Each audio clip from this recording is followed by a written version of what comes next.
Hello, this is Todd Shank from Premier FPL. Uh, this Today, actually, I'm going to be taking a look at which three fantasy Premier League strikers you should pick for your team, especially for Week 9. It's kind of the main thing that I'll be looking at here. Um, so the five strikers that I went ahead and took a look at are Harry Kane, Romelu Lukaku, Gabriel Jesus, Alvaro Morata, and Jamie Vardy. So I went ahead and used the Squawka comparison matrix to look at some of their numbers. So far, Lukaku has the most goals with 7, while Kane, Jesus, and Morata all have 6 apiece, and Vardy is at 4. I tried to break it down then by their goal conversion rates, and right now, go back here. Right now, Kane has the most shots. Lukaku second most, followed by Morata, then Jesus and Vardy. What this breaks down to then is that actually Jesus has the best goal conversion rate with 0.32 goals per shot, followed by Morata and Vardy, who both have 0.29, Lukaku at 0.21, and then Kane is all the way at the bottom with 0.12 goals per shot. So not a very good conversion rate for Kane. Jesus, Morata, and Vardy are pretty close to each other, and then Lukaku is kind of in the middle between them. And then if you look at, the nice thing about Squawk is you can break it down by their per 90 metrics. Both Jesus and Morata here are up in, so kind of per 90 minutes, they score just over a goal per 90 minutes. Kane is pretty close with Lukaku is just about 1 goal per 90 minutes at 0.88, while Kane has 0.77, and Vardy is there at the bottom at 0.59. Looking ahead, actually we'll bring up summary for this week. So looking ahead at this weekend's matches, I'll start out with Kane. So Spurs versus Liverpool. I wanted to take a look at some of the shots and goals per game here.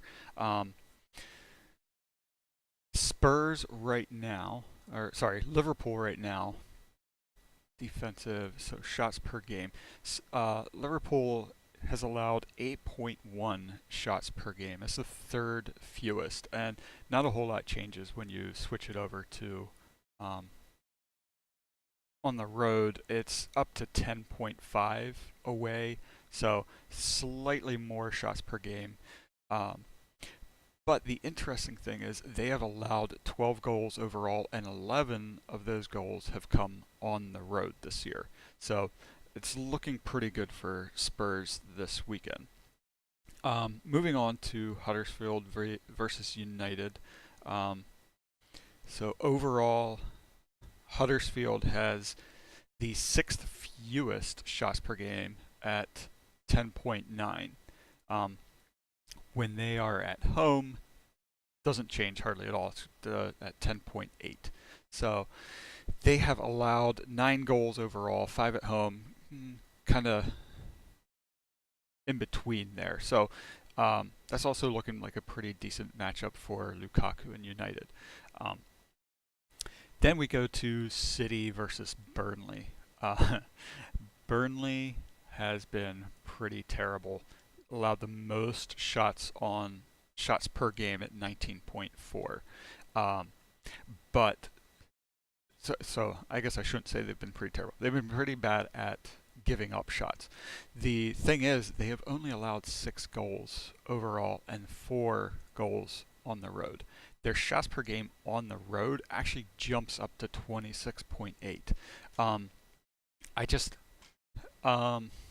I have a hard time seeing Burnley keep this City offense out. So Jesus is definitely a good pick for this week, as well as a good captain's pick. And actually, let me move over here, bring up statistics, and we'll get that ready. So, Chelsea versus Watford. Watford, their away shots per game is actually quite low at 8.5 shots per game, which is actually lower than their overall at 12.6. The problem is that they have allowed 13 goals this season. Interestingly, only 3 of them away. So they do tend to set up more defensively when they are on the road, which could make it difficult for Chelsea this season, for this weekend. The last one is Swansea versus Liverpool. Swansea has given up 16 shots per game, third most. Interestingly, Leicester is right up there with them.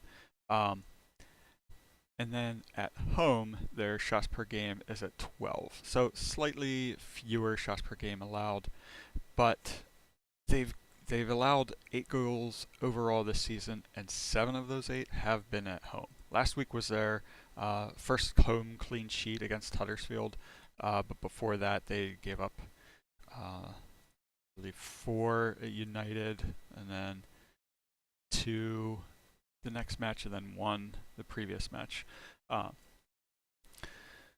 so if we take a look at these costs here, I'm actually ruling Aguero out. I know he's not technically ruled out. He's listed as being available. I have a very difficult time seeing him playing this weekend, considering his broken rib issue.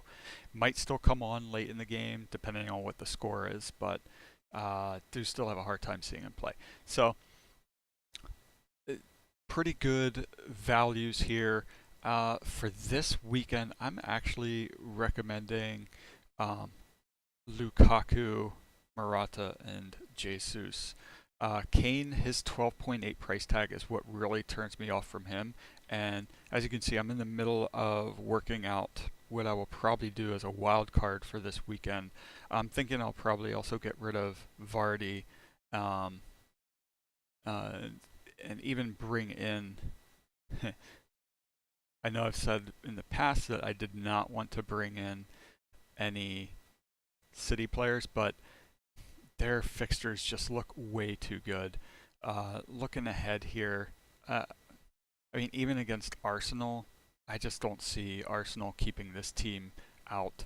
There's too many points that I'm leaving on the table by not having them in my team. But, so anyways, I'm saying stick with Lukaku, Morata, Jesus, and as far as captains go, I would definitely recommend either Lukaku or Jesus for this weekend. I will probably go with Lukaku. Going up against Huddersfield, it's looking good for United to be getting some goals in that one. Maybe even more so than City against Burnley, considering how well Burnley has done despite giving up so many shots per game. They have just an amazing block rate this season. 7.8 blocks per game. That, I mean, as you can see, Leicester is the next closest team at 5.3. So they've done an excellent job of, maybe they allow the shots, but they are really keeping them out, not letting them trouble them too much in these matches. So if you want to head over to Premier FPL, that's where I do have all of my new Fantasy Premier League posts, and I do have a fixture planner up that I'm getting ready to update that. I'm going to use some of the statistics from taking some of the difficulty ratings from the Fantasy Premier League site and putting them into the fixture planner. The other thing I want to plug here is Toga. You can play their draft fantasy game at playtoga.com. The other thing with these three strikers that I'm recommending, they are all excellent options for Toga's Perfect 11. The best way to play that is to go to either the Google Play Store or the Apple App Store, download their app, which allows you access to your draft fantasy teams as well as a Perfect 11 game. The Perfect 11 game is a great thing to. There's no salary cap. You can choose a full team. It is laid out in a 4-4-2 format, so picking any two of the three that I've recommended for this week would go great in the Perfect 11 team. So definitely wanted to plug them. I do great for them occasionally as well. Anyway, that should wrap it up for today with my picks for the Week 9 strikers. Definitely would love it if you could subscribe to the channel here. Also head over to my website, Premier FPL. I'm planning to keep putting out weekly posts, hoping to get a little bit more often on there as well. And you can follow me on Twitter at Premier FPL. Thanks a lot. Have a great day, and I wish you good luck and have fun. Oh, one last thing before I go. Do not forget to get your team set early. The deadline is 1900 for British time. That would be about 2 o'clock Eastern time here in the US, but definitely make sure you get that set early. And again, good luck. Have fun.